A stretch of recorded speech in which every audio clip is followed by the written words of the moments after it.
So it is my pleasure to introduce Tobias from Edinburgh, University of Edinburgh, and Qualcomm to give our first talk on code size reduction. All right, welcome everyone. Glad you made it from the grand hall down to the basement here where we get to the gritty details. I'm going to tell you today about our work on code size reduction in the Hexagon DSP team at Qualcomm in Austin. We're first going to see why you would want to optimize for code size, why that is a priority. We'll look at the problem of duplicate code and how addressing that can have a big impact on code size. We'll see the existing LLVM MergeFunctions paths that our work is based on.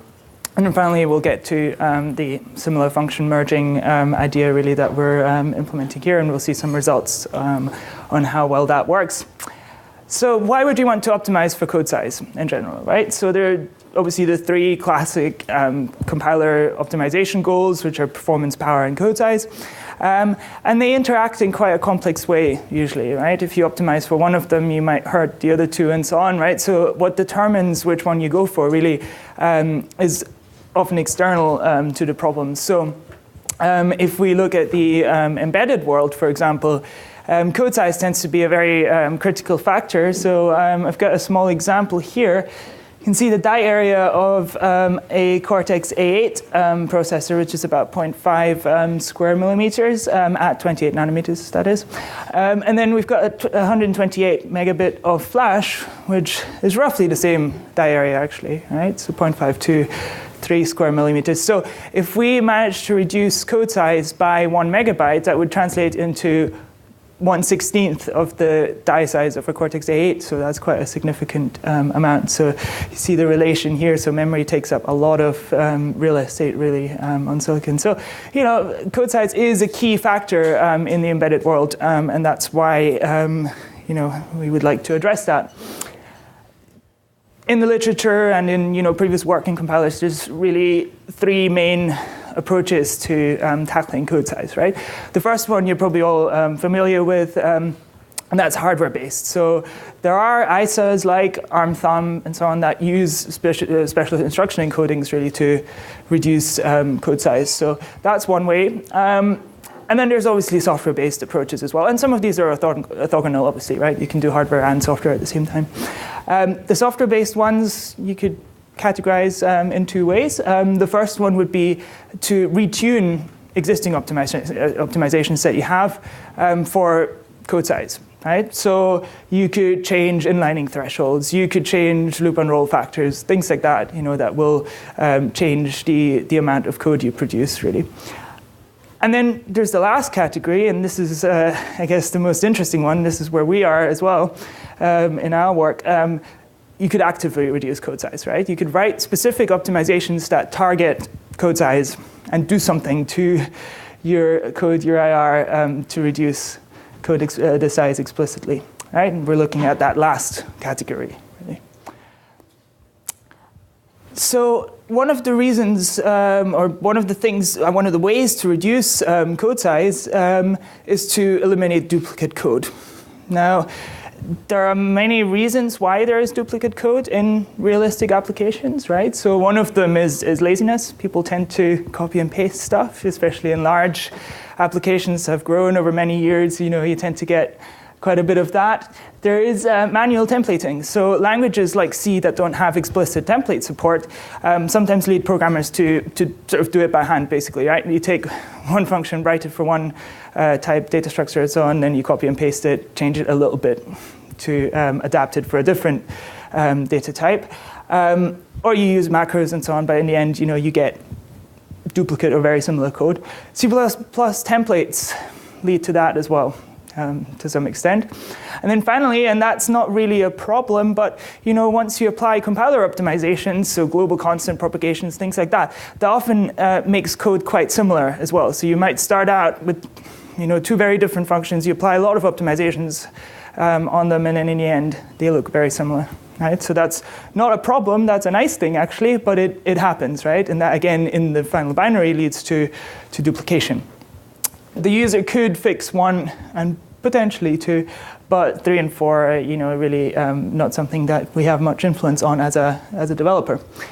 And all of these, so you might think this is a bit theoretical, but it actually occurs across the board. So both in SPEC, so that's a very well-known public suite of benchmarks, but it also occurs in sort of embedded systems code, the sort of stuff that you see at QuIC and across the board really in the embedded world.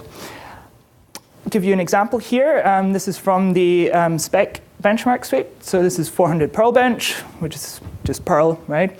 And here are two functions in C that are virtually identical except for this one line that's marked here. In one case, we're calling scalar, the function called scalar, and here we're calling the function called list. But the rest is identical, right? So this is, I would say, an example for this sort of manual templating, right? Where somebody's taken code and copied and pasted it and changed it, to a very small extent. So when you translate this into LLVM IR, those result in virtually identical code, except for a one instruction difference, which is the call instruction, right? That in one case calls scalar and the other one calls list.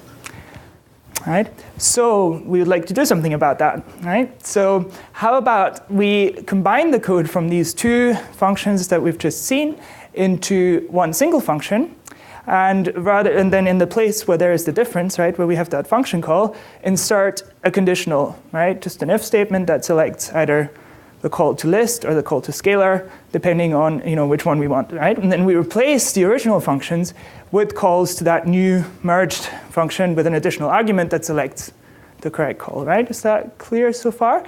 So if we look at that in terms of code size, we have our original function 1, which we just saw, which is 64 bytes on x86. And the second one, which is also 64 bytes, no surprise there, they're the same size. That gives us a total of 128 bytes for the two functions.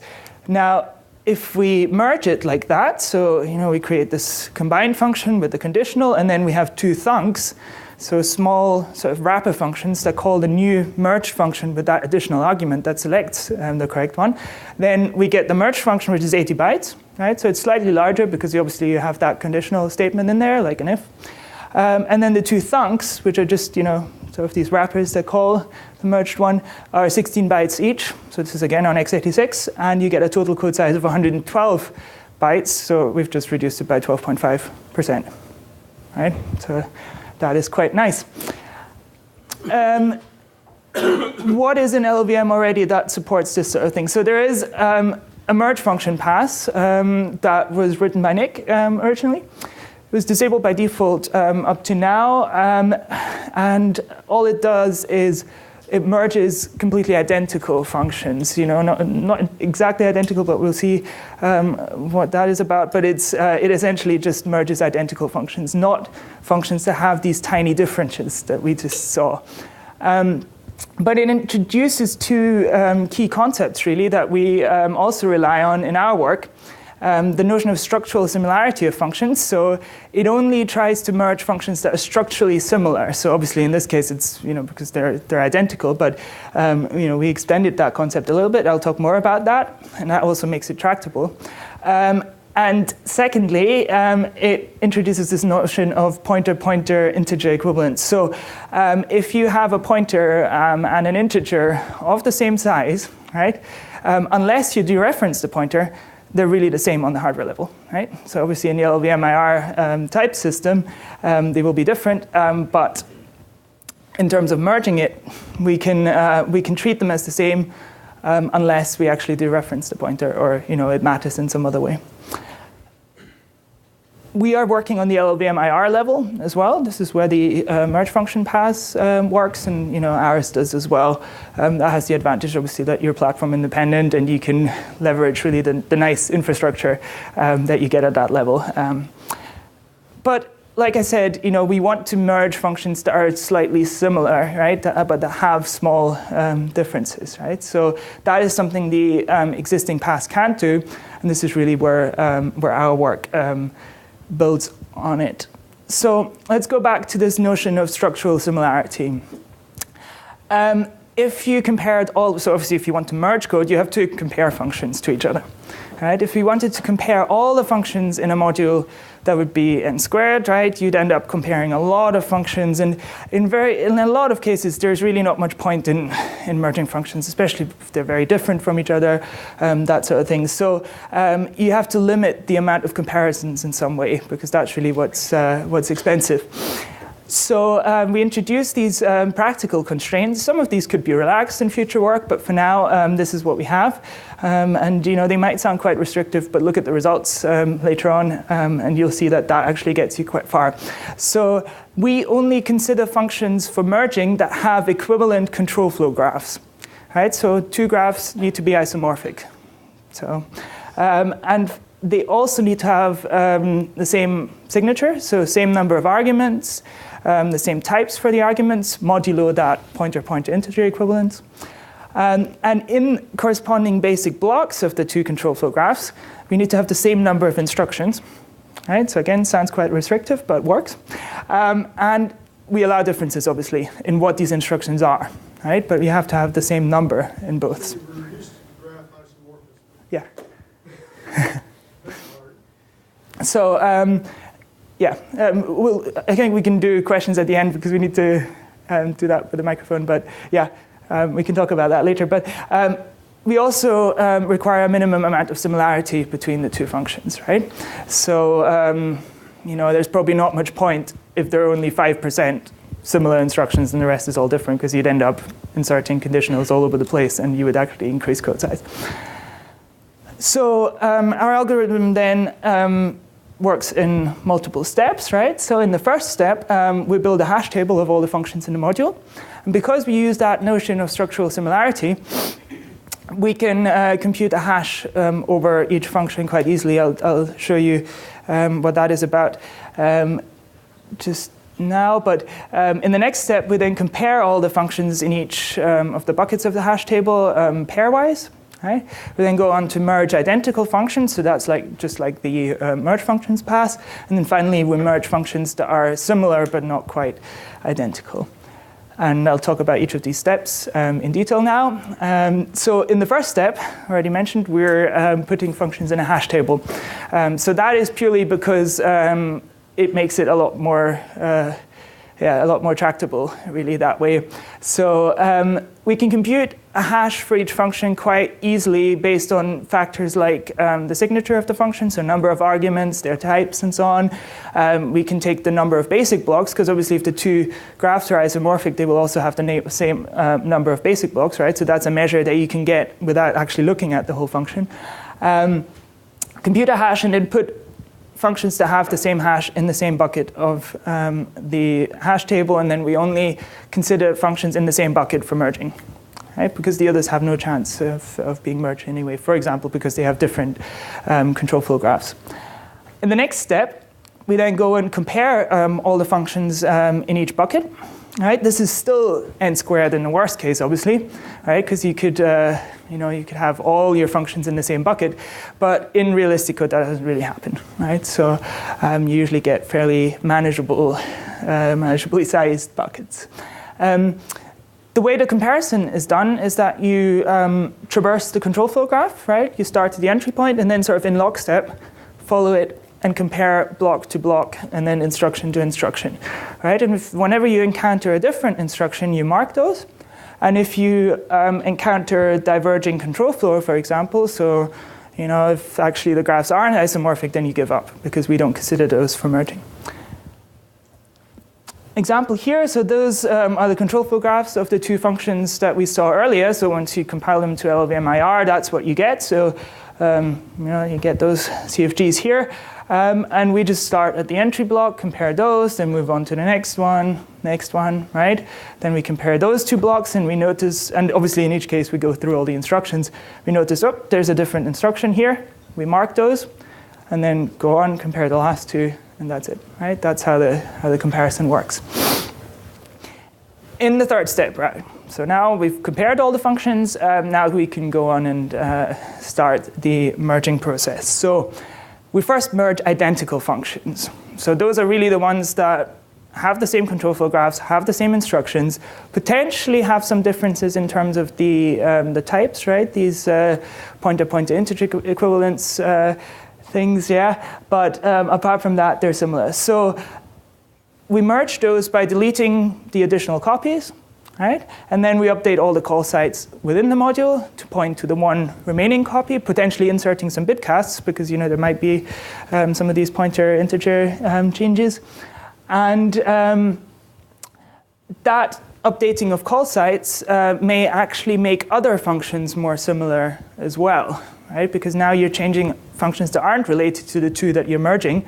And then suddenly these might become similar as well now because they end up calling the same merged function. So that's an iterative process, right? So sometimes you then have more candidates actually. So the ones that you've just changed, you need to recompare to the other remaining functions in their buckets. And then potentially you get more candidates. And you do that until you reach a fixed point. So we're updating call sites, but if a function is externally visible, obviously, you need to leave a thunk so it can be called under its old name, but that thunk will just call the one remaining merge function, right? In step 4, and this is the interesting bit now, so we've merged all the ones that are identical. Now the ones that are remaining are similar, but not quite identical. So those are the ones that have these small differences, like the pair that we saw there. But we're not just merging pairs, we're merging entire sets of functions. So if we end up having 5 or 6 functions that are very similar to each other, we merge all of them into one. And rather than having an if statement with 2 choices, right, where they differ, we might have a switch statement with 5 different options or something.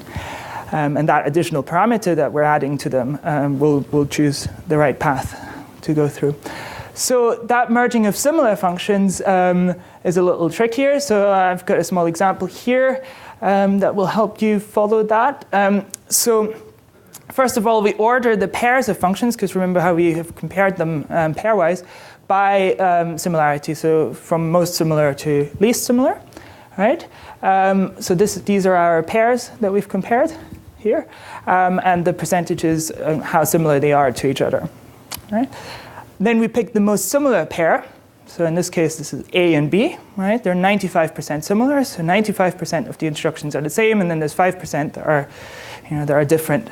And then we find all other functions that are also similar to A. So this is A and B, right? So we find all the other functions that are similar to A that are not themselves more similar to another one, right? Because we would rather merge them to that other one, right? So in our case, that would be K, right? Because K is 92% similar to A, and M, because M is 80% similar to A, but not J up here, because even though J is 90% similar to A, J is also 91% similar to L, right? A third function. So we'd rather merge J and L separately than A and J, right? So we're not selecting J as the one to merge with A.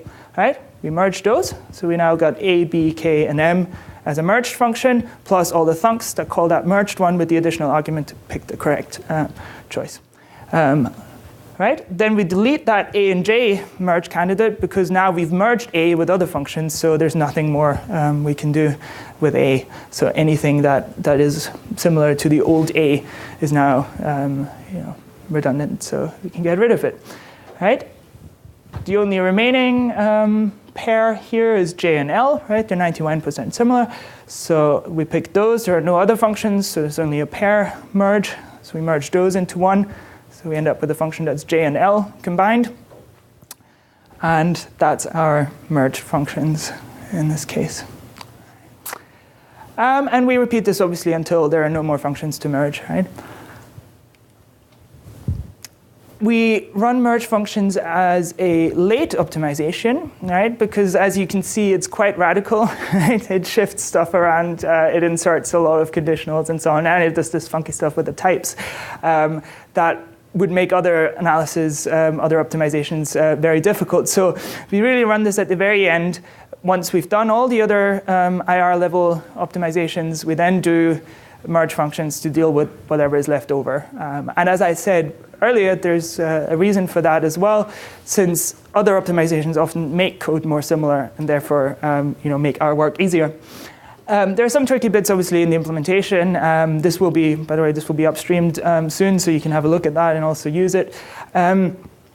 We have to obviously maintain SSA form throughout.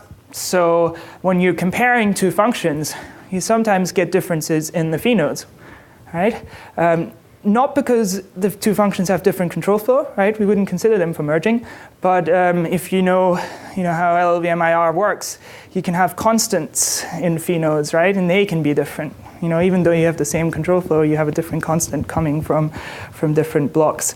And so when you're comparing two phi nodes and you find a difference, you can't insert a conditional, right? And select one phi node in one case, and one phi node in the other, because they're not real instructions, right? So on the hardware level, they don't exist, obviously. So you can't have like an if, and then have a phi on one side and another phi there. So you have to deal with that specially. And obviously the thresholds that we're using, so you don't merge all functions, you only merge functions that are, say, like at least 70% similar, things like that. They need some tuning for each architecture. But there are some values that actually work quite well for the ones we've used across the board.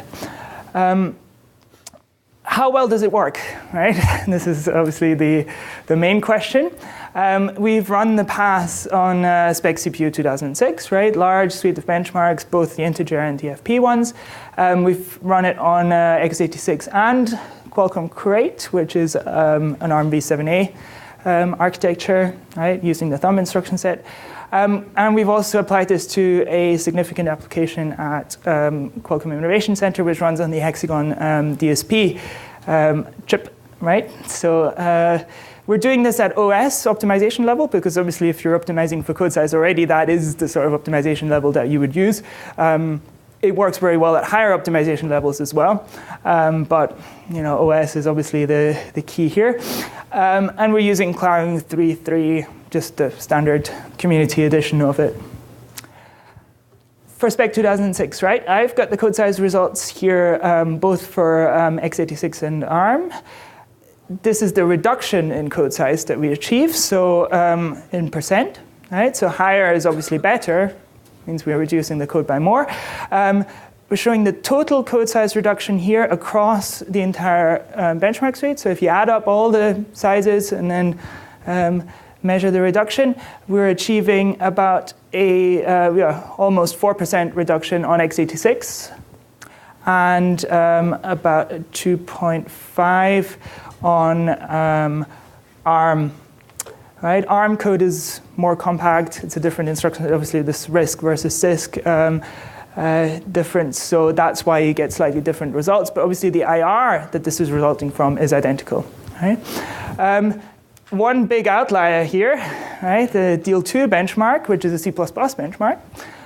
We're getting a 12% reduction on x86 and 8% reduction on ARM. So that's great. Other benchmarks, some of them about 3% here or 1%, but there's only very few cases where we're actually increasing code size. That can happen as well, right? Because you add additional function calls and so on. So if you're not clever about it, you might end up actually increasing code size, but that doesn't really happen very often. And then there are some benchmarks that don't really respond to it at all, like NAMD here or LLVM. They just don't have any functions that are similar enough to be merged. That's code size, but obviously, you have this huge positive thing. Right? Okay, that's a very good. Yeah, why is DEAL2 responding so well to this? Actually, if you look at DEAL2 responds very well. There's also Omnet PP here and Xalac. If you know SPEC, they have in common that they're C++ benchmarks. Right? So that tells you something. DEAL2 uses a huge amount of template code. Right, so I think it does finite element analysis, something like that. And they have templates for different dimensions. So they have one for 3, one for 2, and one for 1D. And they basically produce the same code, with very minor differences. Right? And you get you get at least 3 instances of each of those functions that are virtually identical. And you can merge them very well. any other optimization can't do that because they have different names and so on. They are separate functions. So that's why deal 2, is a bit of a special case that responds very well. But Xalank as well has, a decent amount of templated code and so on, and same with OmniPP. So C++ does respond to that very well. But you can see GCC here, which I guess to some extent is written in an object-oriented style as well, parts of it in C, right? So that works quite well here as well. But both C and C++ applications respond well. Obviously, this is about code size. We care about performance as well, because if you're doing all this, you wouldn't want to completely ruin performance, because that would be a shame, right? So the impact, I only have performance figures here for x86. The impact on x86 performance, if you look at the geometric mean here, is fairly minimal. So this is speed up, right? So if we're in the positive territory here, we would be increasing performance. If we're in the negative here, we're decreasing performance, right? Really what we would want, because this is a code size optimization, we would want it to not touch performance very much, right? It's great if it improves performance, but really the best outcome would be to not have much of an impact. And that's really what's happening here. So it might be a bit deceiving if you look at the scale here, but it's, the top here. So we never really increase it by more than 3%, and we don't decrease it by much more than 2%. So that's almost like within measuring accuracy, right? Obviously, geometric mean is something like, 0.01%. So, tiny improvement. There's obviously the interesting question: how does the code size reduction correlate to performance? So I'm showing you the bars again here of how much we reduce the code size for each of those benchmarks on x86. So those are the red bars that you can see now. And obviously, if both bars are on the same side, that would mean we're both decreasing code size and we're increasing performance. So that's the best case. If they're on opposite sides, then that would mean, so say here, in the Perlbench case or in the MCF case, we are reducing code size, right? But we're also decreasing performance a little bit. That happens when you end up merging a very hot function, right? And then you introduce additional function calls, additional conditionals, and that obviously can hurt performance sometimes. But across the board, I think those results are pretty encouraging. This shows us that function merging is a promising technique for code size reduction. Right? We have seen that we can reduce the total code size of the SPEC benchmarks by about 4%. So if obviously this is a hard measure, right? Because you can actually statically measure the code size, right? So as opposed to performance, where a 4% increase wouldn't be that dramatic. A 4% code size decrease does make a big difference, especially if you think back to that die area comparison that we saw originally. And I think really what this shows us is that we need a stronger focus on code size optimization. So as LLVM moves more and more into the embedded territory, that becomes increasingly critical. And there really aren't many code size optimizations in LLVM, and code size isn't really tracked as a metric, right? When we do our regular evaluations of how LLVM is doing, performance is obviously a big focus, and that's good, but code size isn't really being measured. So that is really something that should be addressed more. And hopefully this is one first step in that direction, but there's a lot more that could be done. And obviously, based on that path as well, I can already think of lots of extensions of what could be done, especially to relax some of the constraints that we have and potentially get even more out of this.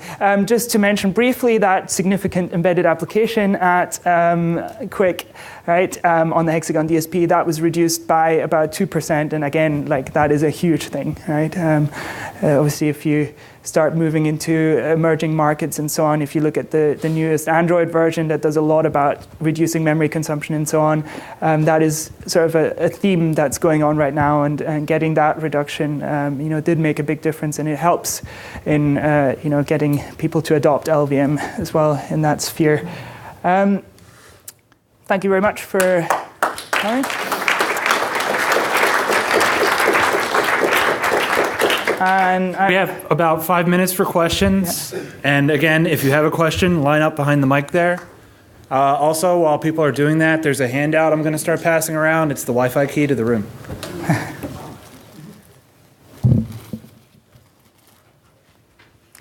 Why did you inject thunks rather than simply mangling the call site? yeah, so if a function is externally visible, right, if you're, say, compiling library code, you can't just update all the call sites because some of the call sites are outside of the scope that you can see at that point. Right? So in a library, obviously you will have stuff that's calling that library that will be linked to it later on, and then you have to have those original functions with the original parameters there. That's the reason, right? So we're only inserting the thunks in cases where that's necessary, right? Where a function isn't only visible in that module. I'm from ARM company. This result is quite interesting. So in the embedded world using the ARM-based microcontroller, I think a lot of vendors are more caring about embassy and Cormac benchmark. So have you ever tried that? Yeah, so the embassy benchmarks are an interesting case because they're very small, right? They're often just simple kernels. That some of them only have like 1 or 2 functions, right? I don't think there is that much to merge there. And what they're really trying to measure is performance, right? Embassy, I think, is very much a performance-focused benchmark suite, where our optimization probably wouldn't do very much, right? So I think actually the embassy suite isn't even that typical anymore for a lot of the applications of embedded processors nowadays, right? If you, for example, look at the Hexagon DSP for what it's being used and so on, embassy isn't, embassy might be, a measure of some of the parts of those large applications, right? But it tends to be very algorithmic, very small kernels, whereas, SPEC is a larger benchmark, really, where you can do more, right?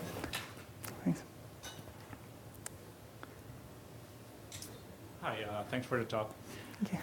So in the slide with your criteria for functions that can be merged, why is number of instructions important and not the type of instruction? So what do you mean by type of instruction? Well, you said that you don't merge functions that have different number of instructions, but you would consider merging functions that have different.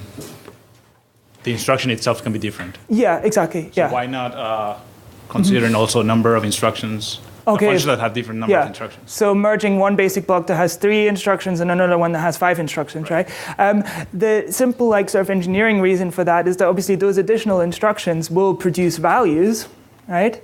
Which then need to be included in the whole SSA framework. So when you're then inserting conditionals that switch between not having anything and having those additional instructions, right? You produce values on one branch, you don't produce values on the other branch, so you'd have to insert some dummy constants or something that will never get used and so on. It's doable, right? And that's something I think that would be worth looking into, but it's just a little more tricky to implement. And as a first step, we've done it like that, and then obviously that could be added at a later point. You also have to probably introduce additional thresholds, because how do you measure, how many additional instructions can you tolerate? Where can they be? How do you match up? Because obviously you could have then gaps in between and so on. So it makes it a little more difficult to apply this, right? But it's not really a theoretical restriction, right? Those are practical constraints. Yeah, thanks. Just wondering, what about merging of the debug information associated? Yeah, that's a very good point. We're not looking into that right now. We're not merging the debug information. So that makes it, obviously makes it harder to debug that stuff. But when you're applying transformations as radical as that, it's quite tricky to debug it then. We leave the original debug information in place, so you will get some debug information out of that still, but obviously there will be surprises when you're following that code and suddenly jumps into a function that you thought had nothing to do with that, but it got merged with the function that you were originally calling, and then, so that is a little tricky, I actually have sort of 2 questions, both related to the performance impact of the function merging. Yeah. The first is you sort of mentioned already that there are some hot functions that might not be profitable to merge. Have you looked at combining this technique with profiling information to sort of guide what you merge? That's a very good point. We haven't done that yet, but I think that would be a very good idea because you'd want to be extra careful about touching very hot code, right? And maybe merge more of the code that gets called less. Yeah, so that's a good point. That should be done. Okay. Yeah. Other sort of question is, it seems like right now you're inserting a branch at sort of the smallest bit of code that differs that you can. There seems like there'd be an entire spectrum here of trying to push slightly more code inside the branch for the trade-off in code size versus code speed. Yeah. Have you thought about that at all, and sort of where the sweet spot might be? Or do you think the sweet spot is doing the innermost possible place, or is the sweet spot somewhere else? Yeah, well, so obviously you could have a sequence of conditionals following each other, right? And they will then be we do some cleanup optimizations afterwards, so they will be merged into one. So you sometimes get fairly large segments in the different cases of the switches, right? So that obviously makes some of the code that gets selected larger. But yeah, we've really only looked at that level of detail. There are probably extensions to this work that could take that into account. But this is early work. This hasn't been done before, as far as we know. So it should really be the basis for more to come in that area. Okay. Yeah. Thank you. Thank you. Can do one more probably, right? Yeah, one more. Yeah. Thanks. So supposing you're willing to sacrifice even more performance, maybe even completely sacrifice, just to fit in more code. Yeah. How much would you be willing to use, say, indirection, even, say, in your for loop bounds and strides, to, let's say you're just loading values in, how far would you be willing to go to reuse your control flow graph? Yeah. Do you mean, how much would Qualcomm be willing to go? Or what do you mean? Would anyone? Would you go as far as, if your for loop end bound changed, how would you just replace that with a load instead? Load from a memory location that was determined by your selection statement. Yeah, I mean, it really depends on external constraints, right? How important performance is, how much code size benefit you can get out of that, and so on. So, this level seems to be a good sort of trade-off between performance and code size. Really, actually, a very good one because you're not hurting performance very much. I think things like that would probably have quite an impact on performance, and yeah, the question is, whether that would be tolerable in in an actual realistic environment. Yeah. Thanks. Okay, thank you very much. Thank you, Tobias.